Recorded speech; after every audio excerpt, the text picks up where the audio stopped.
Hi, Mark Donovan here, and today I'm going to go over the topic of flight review requirements. I'm going to explain everything about what's involved in a flight review and answer some frequently asked questions about flight reviews and when you need to have them and when you possibly can be exempt from them. So stay tuned.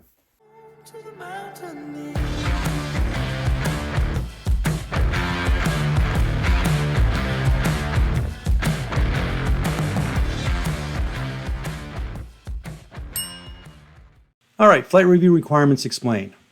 So flight review requirements are defined per 14 Code of Federal Regulations 61.56. So per 61.56, to maintain your pilot certificate currency, the FAA requires a flight review with a certified flight instructor every 24 months. You're also going to want to take a look at the AC or Advisory Circular 61-98E. This spells out the currency requirements and guidance for the flight review and instrument proficiency check. This particular session is not going to discuss the IPC, but again, for anybody looking for having a flight review, whether you're the student going to have this flight review or a CFI, the Advisory Circular 61-98 is a good document to take a look at to see what's going to be involved in that actual flight review. But with that said, the flight review needs to include a minimum of 1 hour of ground and 1 hour of flight instruction. So the ground portion should include a review of the current general operating and flight rules of Part 91. And then the flight portion should include a review of those maneuvers and procedures that, at the discretion of the CFI giving the review, are deemed necessary for the pilot to demonstrate the safe exercise of the privileges of the pilot certificate. So in practicality, when you go out for that flight instruction portion, the CFI is going to ask you to demonstrate slow flight, stalls, steep turns, use of navigation equipment such as the GPS, avionics, the VOR, and a number of takeoff and landings. Probably going to ask you to do usually 2 or 3 while in the pattern. And this is typically what's going to be requested by the CFI for you to demonstrate during the flight portion of the flight review. So depending upon the pilot's flight experience and recency, more ground and flight instruction may be required. There's a kind of an old adage that for every year that you're out of flying or out of currency with your flight review, you need about an hour of flight time experience as part of getting your flight review signed off on. However, I find when I've had pilots come to me with a couple thousand hours or more of flight time, and even though they may have been out of flying for 10 or 20 years, they seem to pick it up pretty quick, an hour or two, and they're back on their game. However, when I get pilots that might have only a couple hundred hours and haven't flown in 10 or 20 years, that's where I see the case where they're going to need a number of hours, usually reflective associated with as many years that they've been out of the business before they're, let's say, current and proficient enough for somebody like myself to sign off on their endorsement for the flight review. That said, there is no pass or fail as part of a flight review. However, the CFI conducting the review can elect not to put an endorsement in the pilot's logbook stating that they completed a flight review. So again, if I get somebody that hasn't flown for a long time and they come in and they're rough in the takeoff and landings, or they can't perform the basic maneuvers, we're going to just discuss it and come up with a game plan for having additional flight instruction time to basically get them polished up and smoothed out so they're making good landings and be able to control the plane well. So until a CFI that has conducted the minimum ground and flight instruction, again, an hour of ground and an hour of flight minimum, and puts that endorsement in the pilot's logbook, the pilot certificate is considered not current if it is beyond the 24 months since the last review where there was an endorsement placed in the pilot's logbook. So exemptions to the flight review. So some cases you don't need to do a flight review every 24 months. So there are a number of ways that you can be exempt from having to complete that flight review.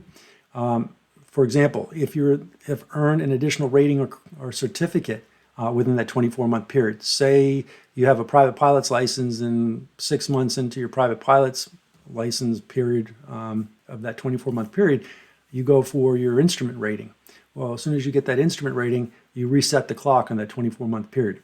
Similarly, if you're going for commercial or CFI certificate or something like that, you restart the clock.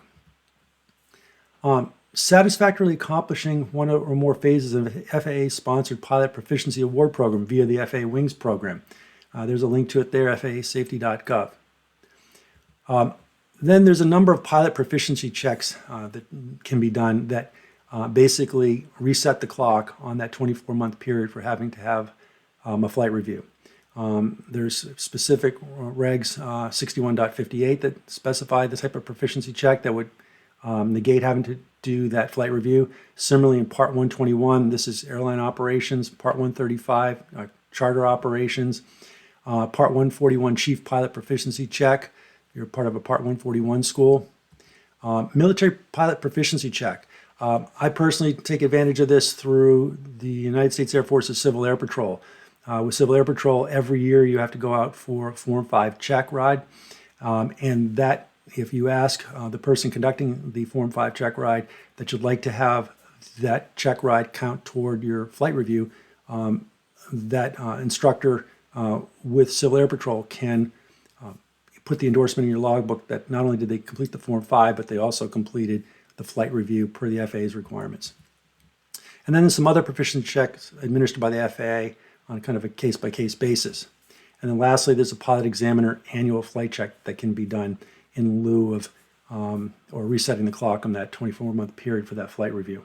So frequently asked questions for a flight review. Does a single-engine flight review count for a multi-engine? Let's say you have an airplane single-engine land and a multi-engine land, an airplane single-engine seaplane.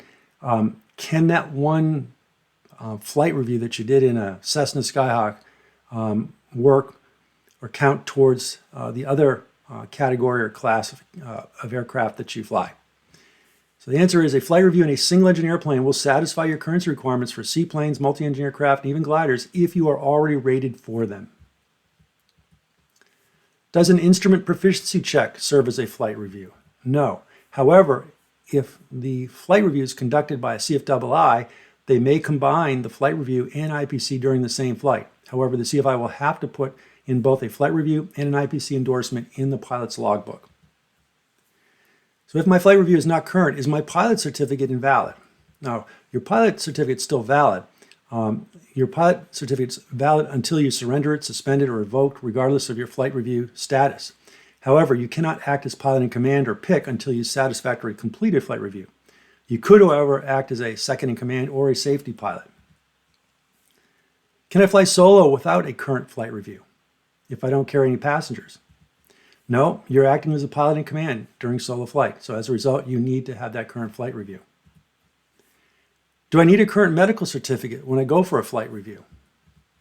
No, however, you cannot act as pilot in command either during the flight review or at any time thereafter until you've been issued a medical certificate. So those are the requirements for conducting a flight review and the exemptions from them. Hopefully you found this video helpful, and if you did, make sure you hit that like button and subscribe to this channel so you get notified on my next video.